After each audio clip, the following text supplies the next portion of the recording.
संबोधित करेंगे। तो मैं गुजारिश करूंगा चन्नी जी से, आज सीडब्ल्यूसी में 2 प्रस्ताव पारित किए गए और पहले प्रस्ताव पर चन्नी जी आपको जानकारी देंगे। चन्नी जी। धन्यवाद जी।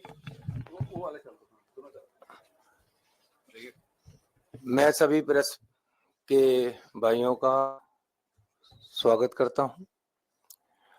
आज खड़गे साहब के नेतृत्व में सीडब्ल्यूसी की मीटिंग हुई है, जिसमें ये पहलगाम पे दूसरी मीटिंग है।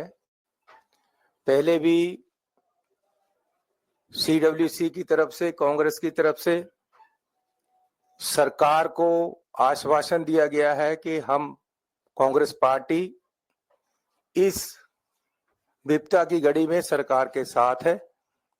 सरकार जो भी डिसीजन लेगी, कांग्रेस पार्टी आतंकवाद को खत्म करने के लिए, देश की एकता और अखंडता के लिए सरकार के साथ चट्टान की तरह खड़ी है। और जो वहां निर्दोष 26 लोग मारे गए हैं, उनको श्रद्धांजलि भेंट की गई है पहले मीटिंग में भी। ये एक बहुत बड़ा संकट है, और ये जो संकट आया है, इसमें जो सिक्योरिटी लैप्सेस हैं उनको देखने की जरूरत है। हमें चिंता है कि बार बार ऐसे वाकया क्यों हो रहे हैं। बहुत ही कीमती जानें 26 जानें गई हैं, उनके परिवारों को सरकार मुआवजा दे, उनकी रिहेबिलिटेशन की बात करे, उनके परिवार को आगे तक कैसे बढ़े उसका ध्यान देने के लिए सरकार आगे आए। ये आज डिमांड रखी गई है। आज सरकार की जो क्षमता है, जो कॉम्पिटेंसी है, उस पे क्वेश्चन खड़े हो गए हैं। देश में सिक्योरिटी को कैसे रखना है, उस पे क्वेश्चन खड़े हो गए सरकार की क्षमता पे, और सरकार की अकाउंटेबिलिटी, सरकार की काम करने की क्षमता पे आज शंके खड़े हुए हैं। और आज पूरा देश इंतजार कर रहा है कि कब पाकिस्तान जैसे देश, हमारे जो दुश्मन देश बन गए, जो आतंक फैला रहे हैं इस तरफ, आज 10 दिन हो गए हैं, 26 जाने गई हैं, नाम पूछ पूछ कर मारा गया है, लेकिन आज तक सरकार की तरफ से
देश में 26 जाने गई हैं, उनके परिवारों को सरकार मुआवजा दे, उनकी रिहेबिलिटेशन की बात करे, उनके परिवार को आगे तक कैसे बढ़े उसका ध्यान देने के लिए सरकार आगे आए, भी आज डिमांड रखी गई है। आज सरकार की जो क्षमता है, जो कॉम्पिटेंसी है, उस पे क्वेश्चन खड़े हो गए हैं। देश में सिक्योरिटी को कैसे रखना है उस पे क्वेश्चन खड़े हो गए सरकार की क्षमता पे, और सरकार की अकाउंटेबिलिटी, सरकार की काम करने की क्षमता पे आज शंके खड़े हुए हैं। और आज पूरा देश इंतजार कर रहा है कि कब पाकिस्तान जैसे देश, हमारे जो दुश्मन देश बन गए, जो आतंक फैला रहे हैं इस तरफ, आज 10 दिन हो गए हैं, 26 जाने गई हैं, नाम पूछ कर मारा गया है, लेकिन आज तक सरकार की तरफ से कोई कार्रवाई नहीं है। सो हम मांग करते हैं कि सरकार आगे बढ़े। कांग्रेस पार्टी यूनाइटेडली, पूरा देश आज सरकार की देख रहा है, सरकार के साथ है। सरकार क्या कर रही है, आज तक कोई इसका सुराग नहीं मिला है। सरकार उन लोगों पे कार्रवाई करे जिन्होंने आतंक फैलाया है, जो दूसरे देश से आकर, जो दूसरे देश की चाल है, जो उनकी हमारे प्रति गिरना एक आतंकवाद के रूप में दिख रही है, उसको सरकार क्या जवाब दे रही है, हम उसका इंतजार कर रहे हैं। और वो हम सरकार के साथ हैं, सरकार उस पर कार्रवाई करे। कांग्रेस पार्टी कमिटेड है देश की एकता और अखंडता के लिए। कांग्रेस पार्टी ने कुर्बानियां दी हैं, देश की आजादी लेकर आई कांग्रेस पार्टी, देश को एकता, एक माला में परोकर रखा है। आज जो ये बार बार आतंक की घटनाएं हो रही हैं, आज लोग 56 इंच की छाती को उड़ीक रहे हैं कि वो कब कार्रवाई करेगी। सो हम मांग करते हैं सरकार से कि इस पे जल्द से जल्द कार्रवाई करे और रिजल्ट दे देश को। और जो आदमी, जो हमारे सैलानी वहां निर्दोष मारे गए हैं, उनके परिवारों को सहानुभूति दे, उनको, उनके परिवारों की रक्षा के लिए और उनके परिवारों की आगे बढ़ने के लिए, उनके लिए मुआवजा और उनकी रिहेबिलिटेशन की सरकार काम करे। धन्यवाद जी। दूसरा प्रस्ताव आज जो पारित किया गया है वो सामाजिक न्याय को लेकर है, उसके बारे में आपको सचिन पायलट जी बताएंगे। धन्यवाद जयराम जी। साथियों, कार्य समिति की बैठक लगभग 2 घंटा चली और उसमें दूसरा प्रस्ताव जो सर्वसम्मति से पारित हुआ है वो सामाजिक न्याय को लेकर है। हाल ही में भारत सरकार ने एक घोषणा करी कि जो सेंसस होगा उसमें जाति जनगणना को वो इंक्लूड करेंगे। उस पर विस्तार से जो प्रस्ताव है वो आप लोगों को दिया जाएगा, लेकिन जो मूल मुद्दे थे उसका सारांश मैं आपके समक्ष रखना चाहता हूं। हम सबको ज्ञात है कि कई सालों से राहुल गांधी जी और कांग्रेस पार्टी इस मुद्दे को लेकर बहुत प्रखर रहे और तमाम विरोध के बावजूद पूरी भारतीय जनता पार्टी, पूरी भाजपा की केंद्र की सरकार, भाजपा का नेता सालों तक इस माहौल को निर्मित करने में व्यस्त थे कि राहुल गांधी जी और कांग्रेस पार्टी जो मांग है अव्यवहारिक है। और एक बहुत बड़े नेता का बयान आया था, बटोगे तो कटोगे, और अर्बन नक्सल कहा गया कांग्रेस नेताओं को, राहुल गांधी जी को। वही दल, वही सरकार जो 11 साल से शासन में है, उन्होंने जाति जनगणना को देश समाज के लिए एक जहर की संज्ञा भी दी थी। आज जनता के दबाव के अंदर और कांग्रेस पार्टी के, राहुल गांधी जी के लगातार संसद के अंदर, संसद के बाहर इस मांग को करने पर ये समझ गई केंद्र की सरकार कि जनभावना आज कांग्रेस के साथ है। इस देश की अधिकांश जनता भागीदारी चाहती है और राहुल गांधी जी और कांग्रेस पार्टी ने बार बार कहा, ये सिर्फ एक जनगणना नहीं है, ये एक पारदर्शी तरीके से, वैज्ञानिक तरीके से देश की अधिकांश जनसंख्या किन हालात में अपना जीवन व्यतीत कर रही है, कितने पढ़े लिखे हैं, क्या कमा रहे हैं, क्या खा रहे हैं, क्योंकि भारत और राज्य सरकारों का जो बजट है, उस बजट का आवंटन, नीति निर्माण करना, सहयोग समर्थन देना अभी सिर्फ अंदाजे के साथ किया जाता था। कोई जवाबदेही, कोई ट्रांसपेरेंसी नहीं थी और सरकार मनमाने तरीके से जहां चाहा वहां बजट, पैसा और योजना लगा दी।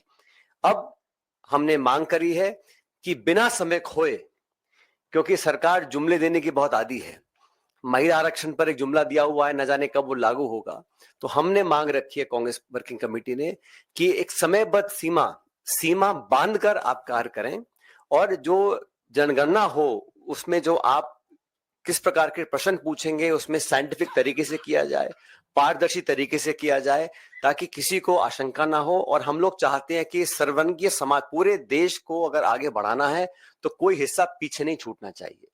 और खरगे साहब ने 2023 में एक चिट्ठी लिखी थी प्रधानमंत्री जी को, उसका कोई जवाब नहीं आया। और मैं बार बार इस बात को रेखांकित इसलिए कर रहा हूं क्योंकि संपूर्ण पार्टी बीजेपी ने इस मांग को ठुकराया और तरह तरह की बातें बोलकर इस बात को स्वीकार करने से इनकार किया था। आज जिस भी दबाव के तहत, मैं मानता हूं ये कांग्रेस पार्टी का और इंडिया अलायंस के नेताओं का और जनता का दबाव था कि प्रधानमंत्री जी को और भारत सरकार को अपने पैर पीछे खींचने पड़े। जैसे 3 कृषि फार्म लॉज वो लेकर आए थे, वो पीछे खींचने पड़े, लैटरली उनको पीछे हटना पड़ा। ये मैं समझता हूं समय की पुकार थी और पूरा देश इंतजार कर रहा है। हम चाहते हैं बिना समय खोए भारत सरकार ये घोषणा करे कि कितने समय में ये जनगणना पूरी होगी और क्या मापदंड तय किए जाएंगे, क्योंकि जवाब उतना ही महत्वपूर्ण, से ज्यादा महत्वपूर्ण सवाल होते हैं। तो सिर्फ आंकड़े नहीं, हम पूरी अर्थव्यवस्था को, उनका पूरा जीवन शैली, शैक्षिक योग्यता, नौकरी, संसाधन, बजट, पैसा, किसको कितना समर्थन मिलता है, नहीं मिलता, और जिस संज्ञा को राहुल जी बार बार बोलते हैं, एक एक्सरे होना चाहिए। एक्सरे होने के बाद हम लोग सही तरीके से भागीदारी सुनिश्चित कर सकते हैं, समर्थन, आयोजन, बजट, पॉलिसी इंटरवेंशन टारगेट कर सकते हैं। और ये मैं समझता हूं देश के कल्याण के लिए, देश को आगे बढ़ाने के लिए जो एक सामाजिक न्याय की पहल कांग्रेस पार्टी ने हमेशा की है, दशकों से की है, आज हमारी बात को, हमारी मांग को सरकार ने माना है। हम चाहते हैं कि इसको तुरंत लागू किया जाए और बिना विलंब के इस पर हम लोगों ने विस्तार चर्चा करी है और एक सर्वसम्मति से प्रस्ताव पारित किया है, जो बहुत जल्द आपके बीच में हम लोग सर्कुलेट करेंगे। भूपेश बघेल जी। आदरणीय जयराम रमेश जी, आदरणीय उल्का साहब, आदरणीय सचिन साहब, आदरणीय चन्नी साहब और सभी पत्रकार साथियों, अभी देश में लगातार घटनाक्रम बहुत तेजी से बदल रहा है और उसमें जिस प्रकार से पहलगाम की जो घटना है वो पूरे देश को और दुनिया को झकझोर दिया है। और इस घटना के बाद पूरे देश एक साथ खड़ा हुआ, पूरा विपक्ष सरकार के साथ देने के लिए तैयार है कि जो भी सरकार कदम उठाए हम साथ में हैं। लेकिन सवाल इस बात का है कि जो लाल आंख दिखाने वाले प्रधानमंत्री हैं, जो 56 इंच सीना वाले प्रधानमंत्री जी हैं, क्या कदम उठा रहे हैं? आज 10 दिन बीत गया, सभी लोग इंतजार कर रहे हैं। दूसरी महत्वपूर्ण बात यह है कि वहां सुरक्षा क्यों नहीं था, ये महत्वपूर्ण है। मुझे 12 साल पुरानी घटना छत्तीसगढ़ का याद आता है, जब वहां हमारे नेताओं को नाम पूछ पूछ कर मारा नक्सलियों ने, जब उसकी कार्यशैली नहीं है। पहलगाम में भी आतंकवादी कभी धर्म या जाति या नाम पूछ के हमला नहीं करते। ये पहली घटना है जिसमें धर्म पूछकर हमला किया गया कि तुम्हारा धर्म क्या है, और उसके बाद गोली मारी गई। तो चाहे वो झीरम घाटी की बात हो, चाहे पहलगाम की घटना हो, दोनों में आतंक फैलाना उद्देश्य ही नहीं था, बल्कि एक बहुत गहरे प्रभाव पड़े सामाजिक स्तर पर, ये उनका षड्यंत्र रहा है। लेकिन हिंदुस्तान की जनता एक साथ है। सवाल इस बात का है कि सरकार क्या निर्णय लेती है, आगे क्या कार्रवाई करती है, ये सबसे महत्वपूर्ण बात। दूसरा, इस समय जो जाति जनगणना की बात राहुल जी हमेशा से कहते रहे, चाहे उदयपुर सम्मेलन की बात हो, चाहे रायपुर महाधिवेशन की बात हो, चाहे 2019 और 2024 के लोकसभा चुनाव में कास्ट सेंसस को हम लोगों ने प्रमुखता से रखा।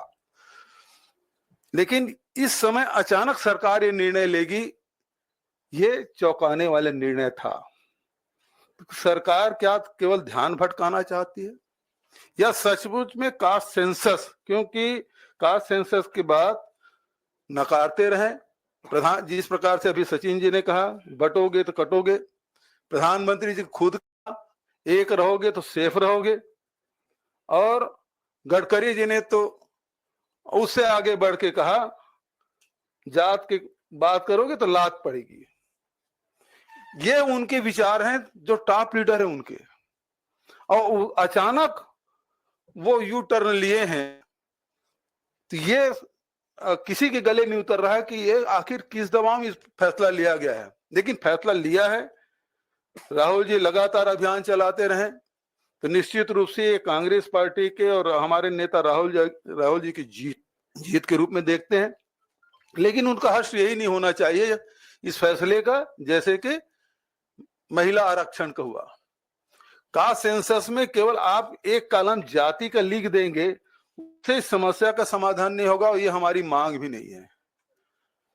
हमारी मांग तो ये है कि प्रति जो घर है और उसमें प्रति व्यक्ति और उसके शैक्षणिक, सामाजिक, आर्थिक, राजनीतिक उसकी स्थिति क्या है, इस बात का आकलन होना चाहिए प्रत्येक व्यक्ति का, और 50% जो केफ है वो हटना चाहिए। तभी तो सही मायने में हिंदुस्तान के, जो राहुल जी कहते हैं एक्सरे होना चाहिए, तो सही मायने में एक्सरे तभी होगा जब हम प्रत्येक व्यक्ति बारे में जानकारी हो, और उसके हिसाब से जो देश का जो धन है, राज्यों का जो धन है, वो सही दिशा में लगे, ताकि जो समानता की जो बात है, सामाजिक न्याय की बात है, वो पूरी हो सके। बहुत बहुत धन्यवाद।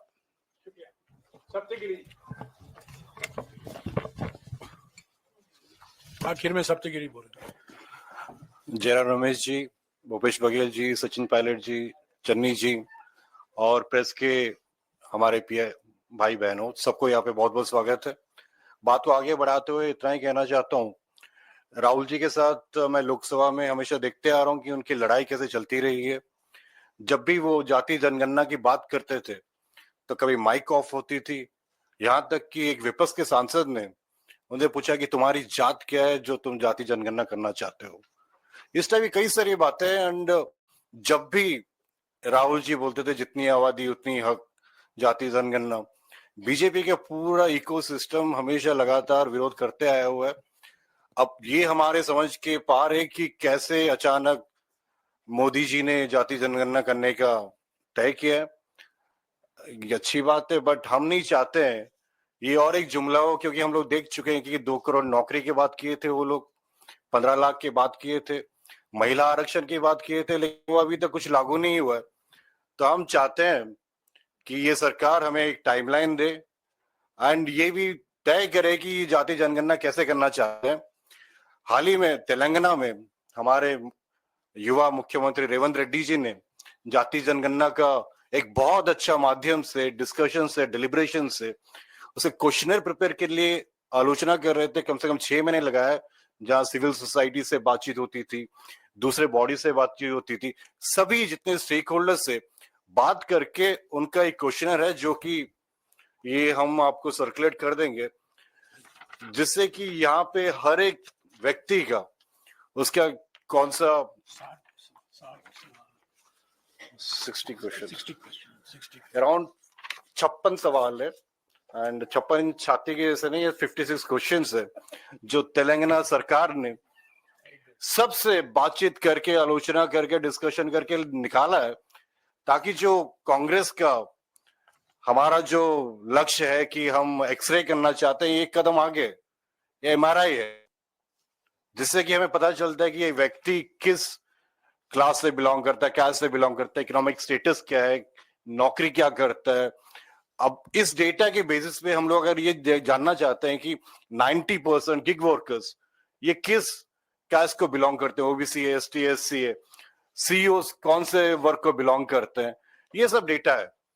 तो ये एक सामाजिक न्याय देने के लिए हम लोग का क्या सेंसस है, जो जाति जनगणना है, एंड सोशल इंजीनियरिंग के लिए जो अभी मोदी जी लेके आ रहे हैं, हमें तो पता नहीं है, बट ऐसा नहीं होना चाहिए खाली एक कैस्ट का कॉलम लगा दे एंड देखे कि कौन से कैस्ट वाले ज्यादा नंबर से उनको कुछ रेवड़ी दे दे ज्यादा, इस टाइप का नहीं चाहते।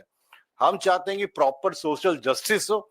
ये तभी संभव होगा जब एक सब कमेटी करोगे, अपने कैबिनेट मिनिस्टर्स का, ऑपोजिशन पार्टीज को अपने साथ लो, सिविल सोसाइटी को लो, एनजीओस को लो, एंड ये क्वेश्चनर प्रिपेयर होने के लिए हम चाहते हैं कि अब तेलंगाना मॉडल जो है उसको भी आप एक बार देखिए कि तेलंगाना में क्या मॉडल है, ये कैसे किए, एंड ये काफी अच्छा मॉडल है जिससे कि हम लोग का आदिवासी, दलित, पिछड़े, सारे ओबीसी जितने हैं सब इसे कवर होते हैं।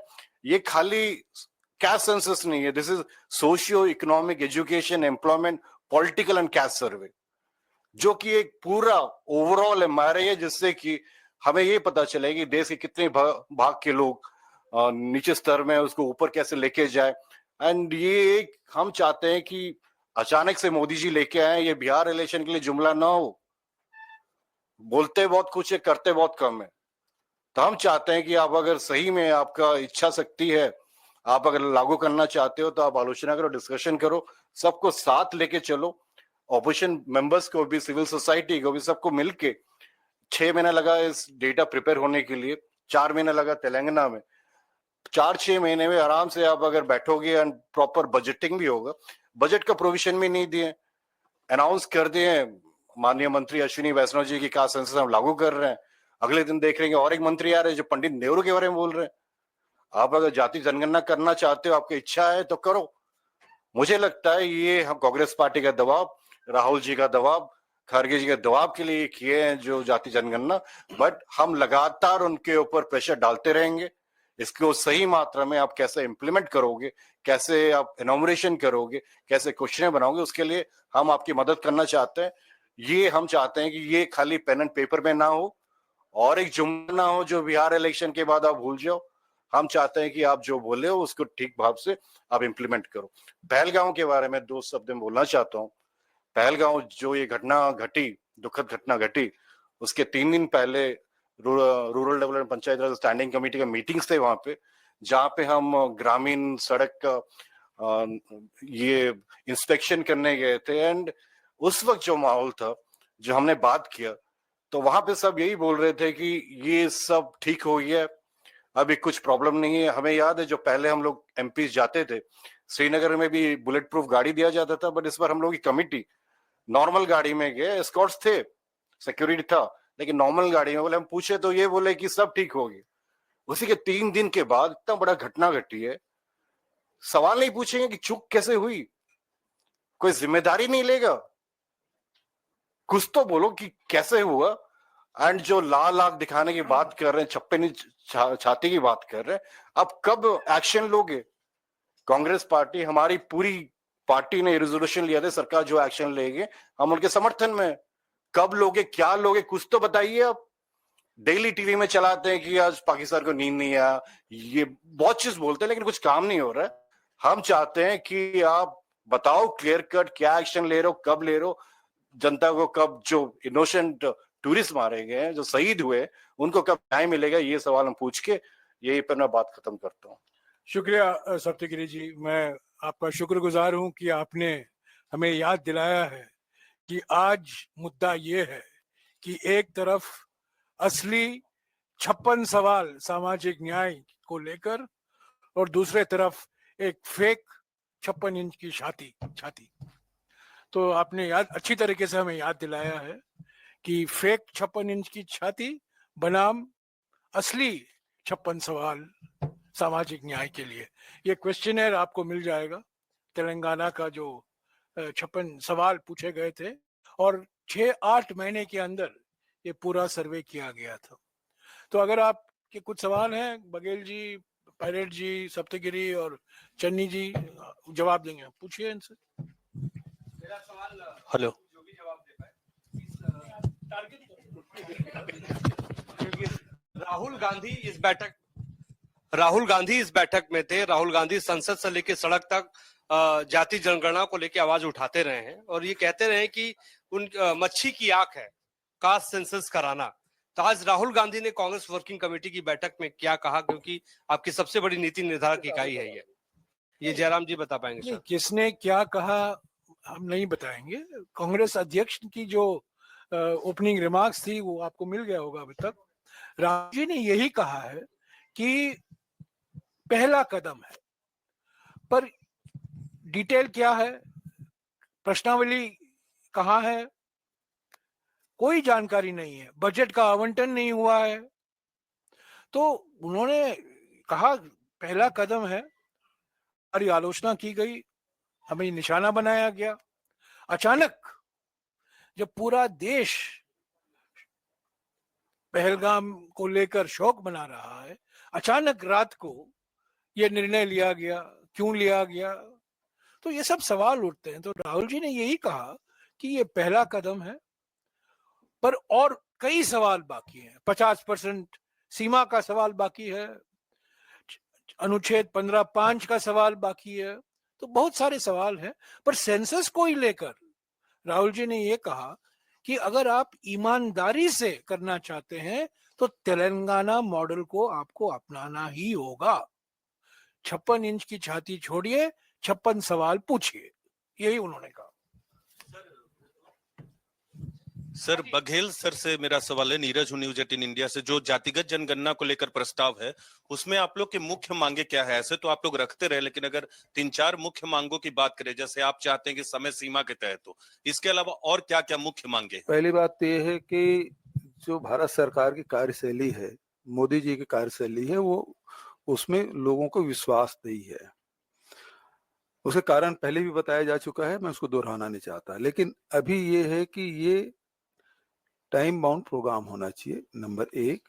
नंबर 2, ये केवल जाति जनगणना नहीं है।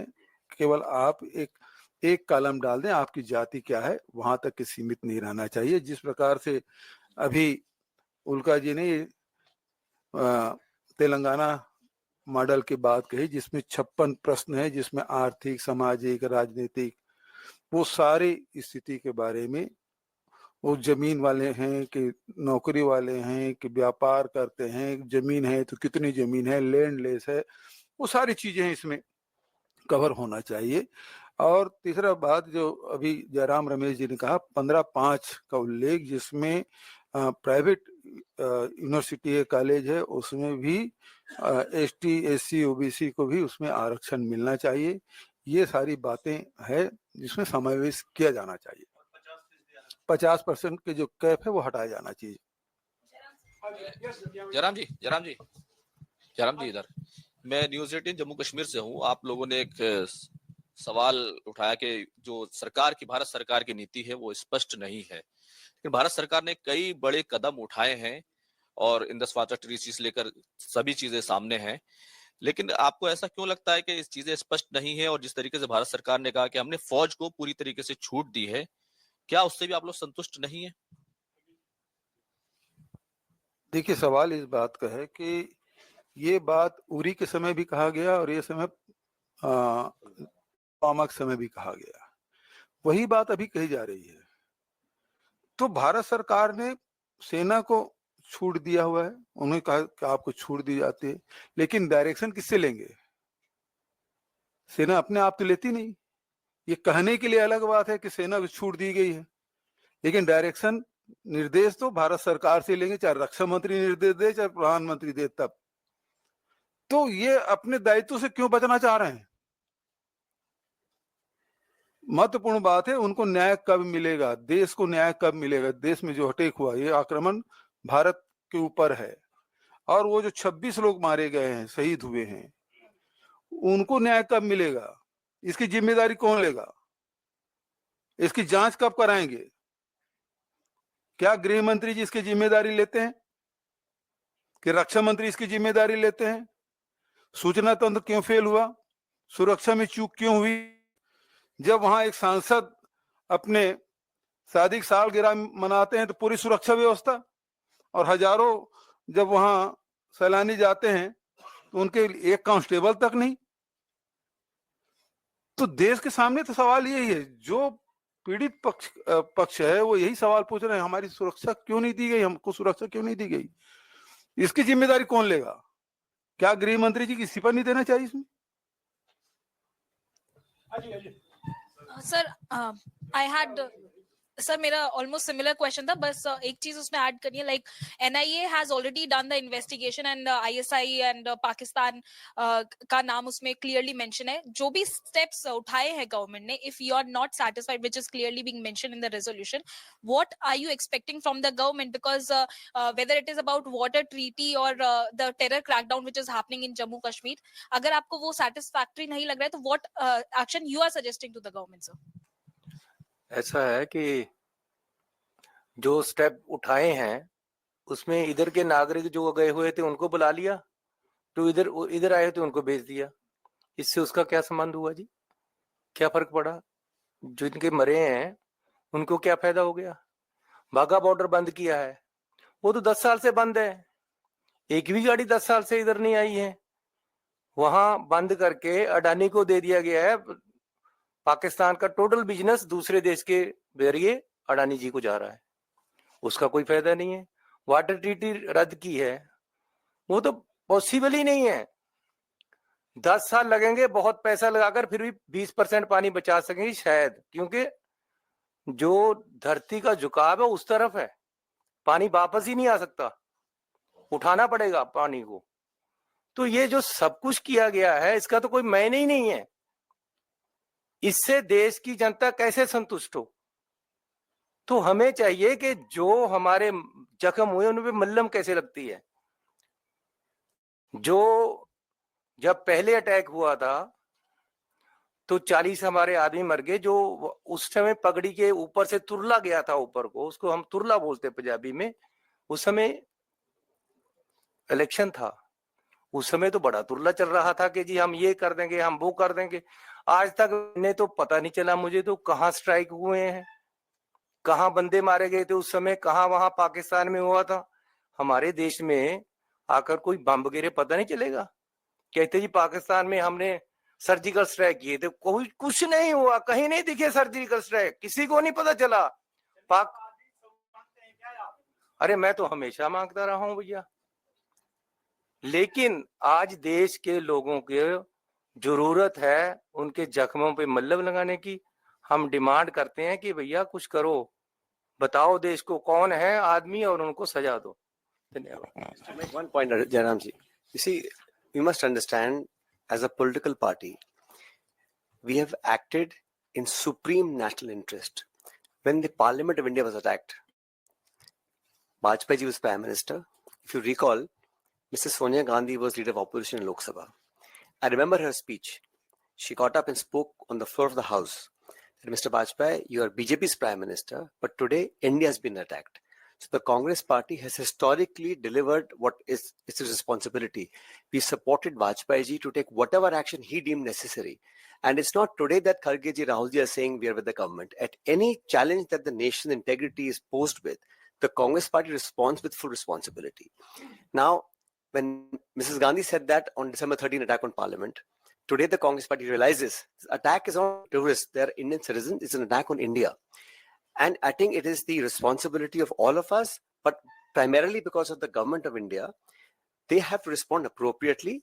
They must do it in a way, in a fashion that is satisfactory to 1.4 billion people. What we are saying today here is that the entire country given unquestionable support. Across political spectrum, across society, across religion, everyone is unanimous in saying that we must respond and respond with equal measure, because this can't go on. All these attacks in Pulwama, Pahalgam, so on and so forth, it has to stop.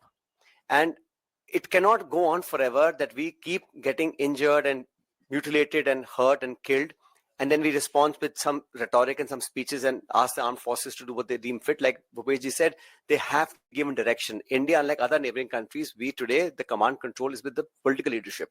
So we ask and we seek an adequate response, more than adequate response in a timeline fashion. So we are saying, हम support कर रहे हैं, आप respond करिए, पूरा देश आपके साथ खड़ा है. What more can a sitting government want? And that's the point we're trying to make. हाँ जी. सचिन जी, चूंकि आप इस मुद्दे पे बोल ही रहे थे तो इसलिए ये सवाल छोटे छोटे दो है, एक पहलगाम पे और दूसरा जातिगत जनगणना। पहलगाम पे जैसे लग रहा है कांग्रेस पार्टी जिस तरह सपोर्ट कर रही है सरकार को और कह रही है कि ऑल आउट आप जाइए, तो क्या कांग्रेस पार्टी एक लिमिटेड स्ट्राइक से आगे बढ़ के सरकार को ये कह रही है कि साथ में है, अगर आपको ऑल आउट वॉर में जाना है या पीओके में जाना है, पार्लियामेंट का रिजोल्यूशन है, तो क्या उसको आप उस मुद्दे पे भी सरकार के पीछे अजय जी, कांग्रेस आप सेंटिमेंट को समझिए। जो लिखित हमारा प्रस्ताव है, जो हम लोगों ने वर्किंग कमेटी ने पारित किया है, कि इंडियन नेशनल कांग्रेस भारत सरकार के सभी निर्णयों के साथ है।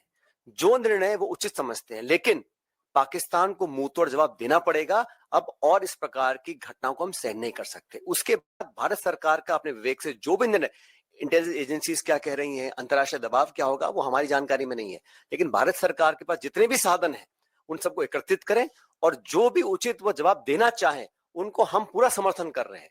इससे ज्यादा अपेक्षा कोई सरकार नहीं कर सकती है, उतना कांग्रेस पार्टी दे रही है। छोटा सा सवाल बघेल साहब से कास्ट सेंसस को लेकर। जातिगत जनगणना का फैसला जब से मोदी सरकार ने लिया है, हर राजनीतिक पार्टी इसको सेलिब्रेट कर रही है और लगता है कि श्रेय लेने की हो रहा है। बीजेपी जिसने पहले मुखालफत की थी और जब मोदी सरकार ने ये फैसला लिया तो अब सारा श्रेय वो क्रेडिट लेना चाहते हैं। समाजवादी आंदोलन से निकली पार्टियां, आरजेडी और ये लोग भी कह रहे हैं कि लालू यादव 30 साल से कह रहे थे, राहुल गांधी भारत जोड़ो यात्रा से, तो लगता है जैसे पॉलिटिकल डिविडेंड इसका जो भी मिलेगा उसका बंदर बाट अभी से शुरू हो गया, उसको किस तरह से देखिए, आप भारत जोड़ो यात्रा के समय आपने देखा उदयपुर सम्मेलन जो फैसले उनको देखा, रायपुर में जो महाधिवेशन हुआ, और अभी जब अहमदाबाद में सम्मेलन हुआ, अब राहुल जी के सारे भाषण निकाल के देख लीजिए, ये एकमात्र नेता है जो हर भाषण में इस बात का उल्लेख करते हैं और इसके बिना काम नहीं चलेगा। दबाव कांग्रेस पार्टी का और राहुल जी और खड़गे जी ने जो पत्र लिखा और स्पीच आप देखेंगे लोकसभा में राहुल जी का, उसमें तो उन्होंने कहा कि आपको करना होगा, मतलब इतने कॉन्फिडेंट थे कि उनके ये होना ही है, आप रोक नहीं सकते। ये बात राहुल जी ने कही। अब सवाल इस बात का है कि गिरगिट भी शर्मा जाए जो भारतीय जनता पार्टी के नेताओं ने जो रंग बदला है, इतना तो गिरगिट भी नहीं बदलता जितना भारतीय जनता पार्टी के नेताओं ने बदला है, प्रधानमंत्री से लेकर नीचे तक के। अब उसके बारे में क्या कहा जा सकता है? भूपेश जी की बात में ऐड करना चाहता हूँ। ये बात रंग बदलने की कर रहे हैं, ये पहला उदाहरण नहीं है। जब से सरकार बनी है, मनमोहन सिंह जी ने शुरू किया डायरेक्ट बेनिफिट ट्रांसफर, पहला हमने किया था राजस्थान में, भाजपा ने विरोध किया। महिला आरक्षण का राज्यसभा में समर्थन किया, लोकसभा में विरोध किया। एफडीआई इन रिटेल विरोध किया, आज समर्थन करें।